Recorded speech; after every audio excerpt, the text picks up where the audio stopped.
All right, here we go. Now it's time to ask some hard-hitting questions and get to the system. It's going to be a great video. Get ready to take notes. So, Kevin, yes. I'm going to start right off with one question that everybody asks. Well, a lot of people have their own beliefs about this, so let's address it. Can anyone sell? What if I'm shy?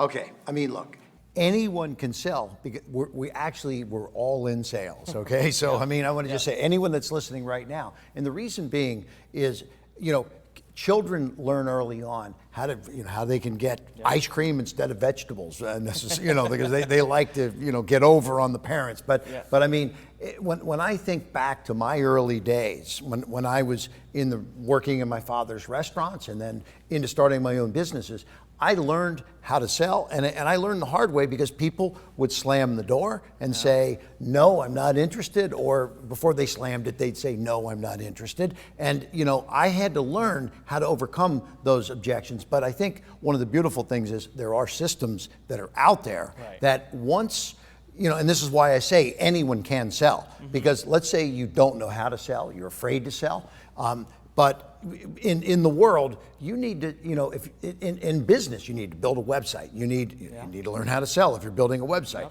You might be writing a press release. You might be writing a book. You might be interviewing for a job. You might be, looking to elevate yourself inside a position.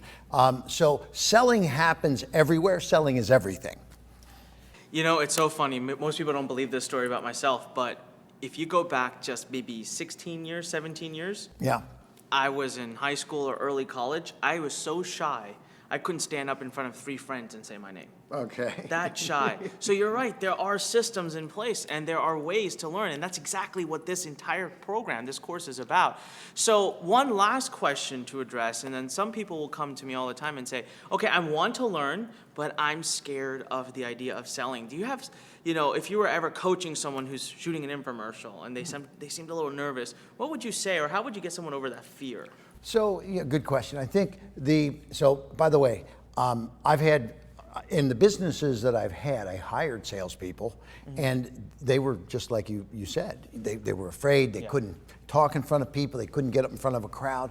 And once we got them trained, and it's, there's a process that, first of all, it involves a little bit of confidence, okay? So, and a system that we're gonna be talking about in today's videos, right? Because this is very, very powerful. But I'll say this, many times if somebody says no, you think, oh, the sale's over. For me, I have a process where now that for me is a buying opportunity, okay? Wow. And let me tell you why, because as quick as they were to say no, I can, with the right information, I can turn them around to a yes, because the worst kind of sale to make is a procrastinator or somebody that says, I can't make a decision, I don't know what to do, I got to think about it, I'll get back to you, right? Those, and I'm not saying you can't overcome that one, but it's ultimately, that's a tougher one than a no, because and this is called, I love talking about closing techniques, but a no is only a temporary decision until you arm them with new information such that they now can make what's called a new decision. And so that's called the new decision close. And so over the years, I've learned over 100 different closing techniques. And I teach those closing techniques to people along the way also. And, so this is part of the art of selling. So there is something to learn. I think that's another thing, is a lot of people assume that just because they can't do something, that they just can't do it. And I always use an example. I say, you weren't born knowing how to drive a car, but you learned how to drive a car because there's a system to plug into. So I've always felt that there's a deep connection between psychology and selling. Right? Yeah. But actually, before we even go into that, I'd like to ask you about what are the different kinds of scenarios an entrepreneur can find themselves in when it comes to selling? Yeah, right? great There's question. so many scenarios. Why is this such an absolutely important tool? The first thing an entrepreneur needs to do when they start, they got to get the right team assembled to help them build their business. Exactly. So you have to sell people on joining your team. I remember when I started my very first business, it was myself and my brother and a part-time assistant. There was just 3 of us. And people would walk in to get interviewed and they're like, where is everybody? I'm like, this is it, okay? So I had to sell them on my vision and where we were going, because some of these people, you know, they're looking for a secure place of employment, right? So, you know, and so that's the first sale in building a business. But you also need to get money and investors, and you know, so most entrepreneurs don't start with a big pot of cash. You know, they might have to, they may even go to relatives or whatever, but they still have to sell even the rich uncle that they've got. But let's assume you don't have a rich uncle. How are you going to go get the money? You've got to put together a business plan and a pitch, okay? Yeah. So we talk a little bit about pitching here today. So get your dream team, go raise some capital, and now you also, whatever business or service you're in, you've got to learn how to sell that. So you need websites, you might need video sales pages, you might, you know, you're an internet marketing guy, so think about all the selling techniques that you have to put together there. And me, I'm a TV marketing guy, and I also do internet, but there's systems and techniques that you have to use, because we said, I'm selling somebody over TV, you're selling them over the internet. They're not in front of you where you can even answer their objections. They're looking at their computer saying something, and how do you know what they're saying? So you have to sell them without having the opportunity to hear what their objection is in many cases. Exactly. So this is the psychology that you have to prepare for. I was just going to say that, and all of the different things that they could think is covered in that psychology and in the steps and the system that you put forth. Yeah, and I'm going to give you a great example. Even, let's say you just made the sale. Now, I was in a sales position where after I made the sale, people had 3 days to cancel. Okay. And we were averaging 30% cancellations after the sale. And so I thought, wow, this is, you know, there's something wrong here, okay? So I said okay, psychologically, what's happening? Well, I've done a great job of making the sale, so I was very persuasive and convincing at that particular moment, but afterwards, something was happening. They were talking, this happened to be a safety baby high chair when I was in my teenager years, okay? And it was expensive, so they would talk to their parents and they would say, oh my gosh, you spent way too much money for that. I'll give you a high chair, or I'll buy you one for a lot less. Okay. So the psychology behind preventing that from happening, I'm walking out the door, I just made the sale, I turn around and I'd say, you know, I know you're going to be talking to your parents. They're going to probably tell you they could get you something a lot cheaper, but they didn't have, this was a safety high chair. They didn't have the opportunity. Your parents didn't get the opportunity to hear all of the safety reasons behind this product, and also how this safety high chair grows with the child. It becomes, it's a high chair, it's a desk, it's a swing set, it's got all these value propositions. They didn't get that opportunity. So like, if they were to tell you you made a foolish decision, would that even give you any chance or thought that you might want to call me and cancel tomorrow?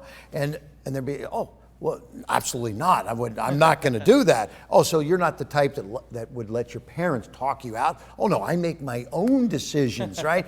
This is the psychology of, I call it the post-close, locking in the sale. And so now, I went from 30% cancellations to 0% cancellations by just psychologically setting them up for what was going to happen after they made that sale and they were talking to family members. Amazing. So that's what it is, right? So the formula that we're about to get into that you're going to introduce real quick, it's psychology. In the end of the day, it is about the 1, 2, 3, and it's about knowing what the consumers might be thinking and addressing it before they think it, and being ahead of them. So, Kevin, let's do a quick introduction. What is this 3-step system? It's a 3-step system. So, the first step I call the tease, and the tease is very important, because in my world, in today's world, what's happening with the kids and parents? They've got Snapchat, they've got their computers, their iPhones. There's so much distraction out in the marketplace, Ding's right? Happening ding, everywhere. ding, ding, ding, right? So,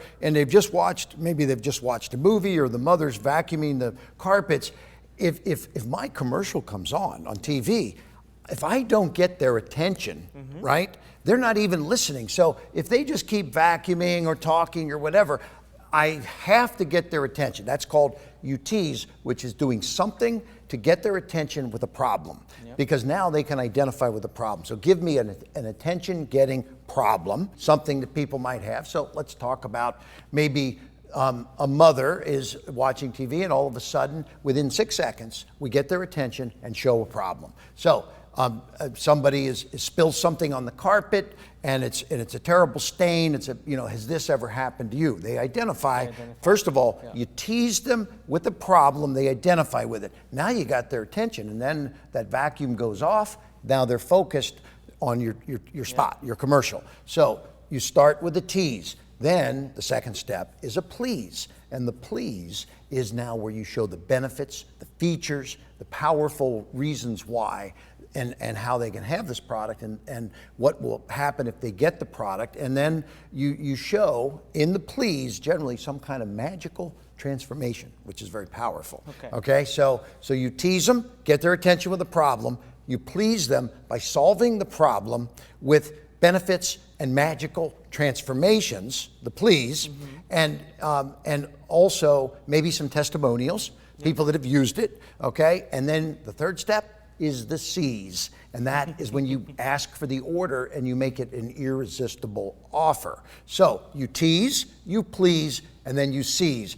And in those 3 steps, you get their attention with a problem, you solve the problem in the please with magical transformations, testimonials, benefits to the product, and then you seize with an irresistible offer, which might include, but wait, there's more, as you give them more value at the end. So it's those 3 steps, very simple, and we can get into more detail of those too. Yeah, absolutely. And so these 3 steps, it's pretty much the same if I'm raising money or if I'm selling my product on a video. Correct. Yeah. That's amazing. I use those steps as an entrepreneur to get a dream team member, to sell a product, to raise capital, all the above.